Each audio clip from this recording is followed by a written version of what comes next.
Welcome back to Britain Unexplained. I'm Nathan Lockley, and today we'll be exploring what is arguably Britain's most famous haunting, the Enfield Poltergeist. Was it all an elaborate hoax, or was it the most compelling evidence of a real haunting ever captured? Get yourself comfortable, this is definitely not one to miss.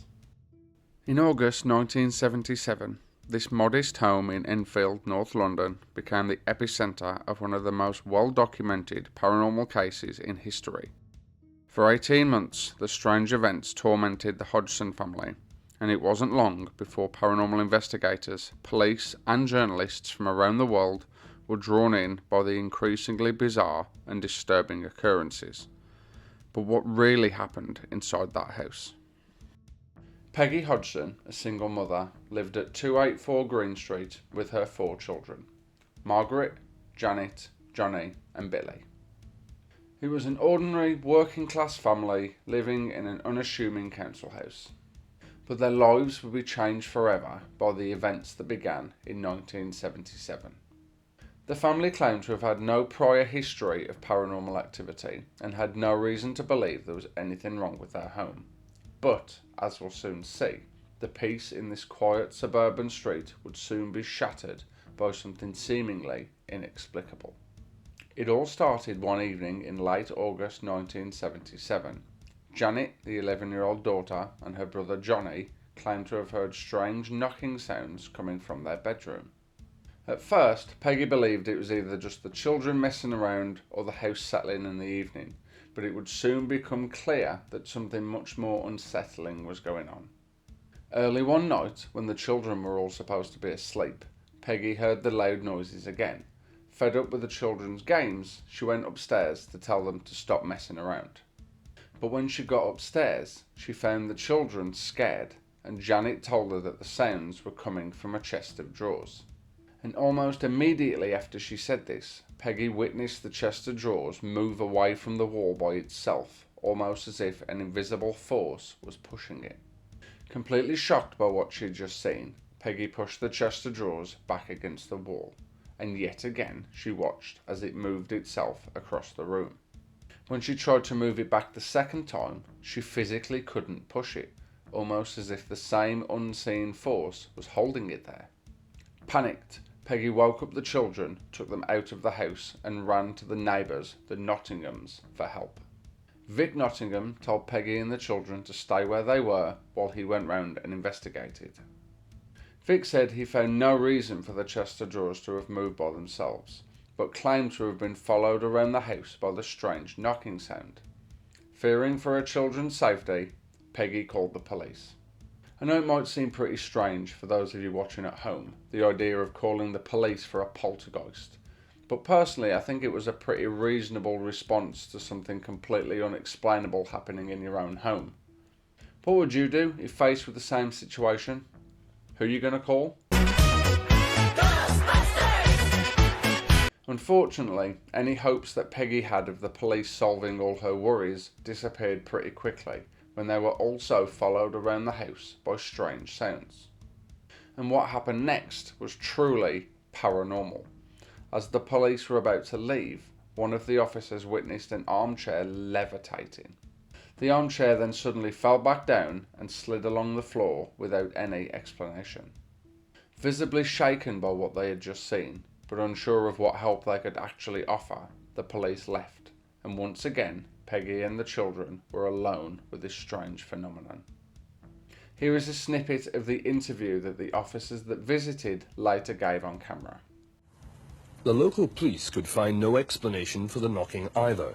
They were even more baffled when 2 of their beat constables reported seeing an armchair levitate across the Hodgsons' living room. It came off the floor, or maybe a ½ inch I should say, and I saw it slide off to the right, about 3.5 to 4 feet before it came to rest. I checked to see whether or not it could possibly have slid along the floor. I placed a marble on the floor to see whether or not the marble would go in the same direction as the chair did, and it didn't roll at all. I checked for wires under the cushion of the chair, and I could find no explanation at all. As the strength and frequency of this activity increased, Peggy reached out to the media in the hopes that they would know someone that could come out and help. The British newspaper, the Daily Mirror, sent reporter Douglas Bence and photographer Graham Maurice to write a story on the case. The pair asked if they could spend the evening alone in the house in the hopes of seeing the activity for themselves. So the Hodgsons went next door to the Nottinghams for the night. Nothing happened, and at 2:30 a.m, disappointed, the pair gave up and told Peggy and the children they could come back home and go to bed. But as the reporters were packing up, they witnessed something truly unexplainable. They both saw marbles and Lego bricks flying around the room, with Bent being hit in the head by one of these flying objects. Convinced there was truly something strange going on, the reporters visited the house frequently, often witnessing activity for themselves. And while everyone in the house seemed to be a target to some degree, whatever was causing this high strangeness in the Hodgson home seemed to be centred around 11-year-old Janet. But as the activity continued to grow, the reporters decided to call in the experts. Not those experts, the Society for Psychical Research. The SPR sent in one of their newest investigators, inventor Maurice Grosse. Maurice had tragically lost his young daughter only a year before, who coincidentally was also named Janet. Some believe this is why he took such special interest in this case, wanting to not only understand the phenomenon better, but to truly help the family in their time of need. And after a few visits from Grosse, and with the Enfield case now making national headlines, the SPR decided to send in a more experienced investigator to help Maurice with the case. They sent in author Lyon Playfair. The pair spent weeks investigating, making notes on everything that they experienced, but this had started to take its toll on the Hodgson family. Peggy had contacted the local council asking them to rehouse them, with no luck, and Janet was starting to really struggle at school. With the whole family struggling to get sleep at night, Peggy decided to take them all to the seaside for some rest. And this worked. There was not one claim of strange activity on the holiday. While the family was away, Grosse and Playfair decided to try and communicate with the spirit using knocks as answers. They didn't get much of a response until the family returned, and then the phenomenon picked up right where it had left off. Maurice sat the family down and began asking questions.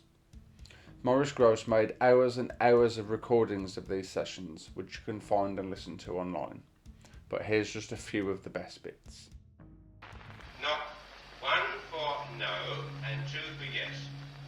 Are you a male spirit? 1 for no and 2 for yes. That's 2. You are a male spirit. Did you used to live in this house? You did. Was it more than 50 years ago? Yes. Did you die in this house? Did you pass on? You did pass on in this house. Now why are you here? Are you unhappy? You're not unhappy. But why are you here? Is it because you want to give us a special message? No. You don't want to give us a special message. Are you having a game with me? Oh, right. As I asked the question, are you having a game with me? It threw the cardboard box and the pillow right at my face. Well, thank you very much. That was a very good answer. Peggy then decided to leave notepads and pens all around the house in case this thing wanted to communicate in other ways that didn't just need a yes or no answer. Within 5 minutes, Peggy found a message on one of the notepads in handwriting she didn't recognise that read, "I will stay in this house. Do not read this to anyone or I will retaliate." Ignoring the warning, Peggy showed investigators the note. The following weekend, Janet suffered a violent seizure. This was just the start of the physical experiences Janet would go on to have.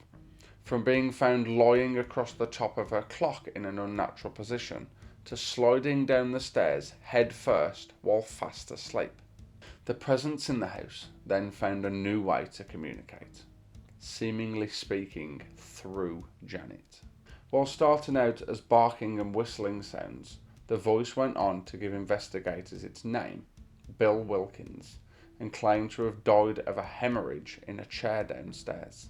Chillingly, this claim would later be proven to be true. Let me hear you say my name.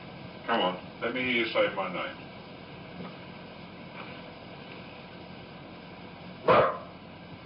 That's not my name.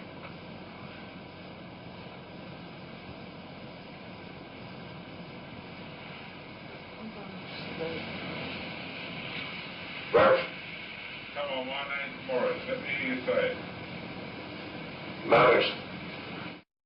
Say Dr. Belloc. Come on, let me hear you say that. Come on. Let's hear you say Dr. Belloc. Could you close that door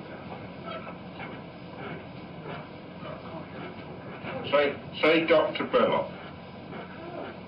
What is it? Just hold that one on. Now, if you squeak the bed, I can't hear you talking. Now, say Dr. Belloc. Come on. Come on, say it for me, Dr. Belloc. Dr. Belloc.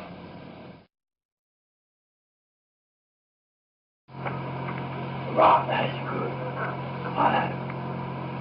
Shut up, your door. I'm 72 years old. I come from Jewett graveyard. And I have right near the church where Rena lives. And all my friends come from there as well.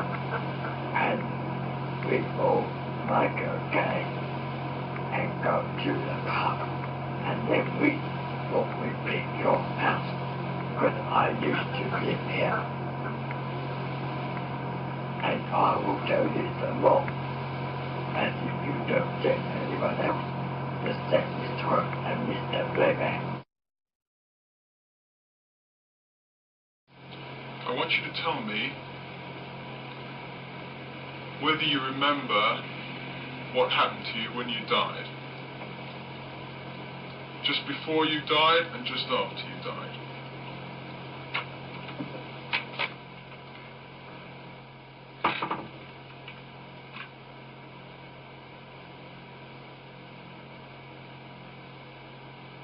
Days before I died, I went blind. Then I had an hemorrhage and I fell asleep and I died in a chair in the corner downstairs. These phenomena went on for months, with most of it being seen by Grosse and Playfair personally. This would include the most famous photographs from this case. An automatic camera had been set up in the girl's bedroom, taking an image every quarter of a second, and it seemingly caught something that still splits opinions. Skeptics will claim they show a girl leaping from her bed, but believers say she's being thrown by something paranormal. And that's not all. There were messages written on the wall in human excrement. The children's pet goldfish and Budgie were both found dead, with the gruff voice speaking through Janet later taking the blame, and Peggy claims that she had to save Janet from curtains that were wrapped around her throat on Christmas Day. Honestly, so much stuff went on in this case, I could go on for hours. But the Enfield Poltergeist case came to an end in 1979 after 18 months of intense activity. Janet later claimed that activity in the house started to fade after a priest visited and performed a blessing. Over time, the strange activity completely diminished, leaving the Hodgson family to return to some semblance of a normal life. By the time the haunting had stopped completely, the Hodgson family had endured almost 2 years of terror, and the case had attracted international attention. But even though the activity had ceased, the debate over what truly happened in that house was far from over. Some skeptics believe that activity was either exaggerated or even completely fabricated by the family, especially Janet, who later admitted that her and her siblings would occasionally fake incidents to keep the investigators interested. Critics would also point out that much of the activity happened when no one was looking and could have been explained by normal means. However, Maurice, Grosse and Lyon Playfair remained steadfast in their belief that at least 90% of the activity they documented was genuine. And despite the skepticism, no one has been able to definitively prove that the entire case was a hoax. To this day, it remains one of the most hotly debated paranormal cases in history. So what really happened at 284 Green Street? Was it all the work of a mischievous poltergeist? Or was it all an elaborate prank that spiraled way out of control? Let us know what you think of this story down in the comments. Thank you for joining us on this episode of Britain Unexplained. If you enjoyed this dive into the paranormal, be sure to like, subscribe and hit that bell icon to stay up to date on future episodes. Until next time.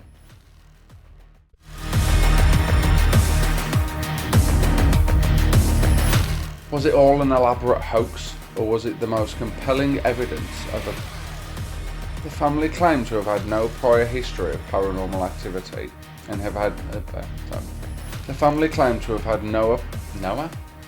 The peace in this quiet suburban street would soon be At first, Peggy believed it was either She believed something. At first, Peggy believed it was either... Vic Nottingham told Peggy and the children to stay. I know it might seem pretty strange for those of you watching at home, the idea of calling the police for a poltergeist, but I think it was. Unfortunately, any hopes that Peggy had of the police doing something I forgot already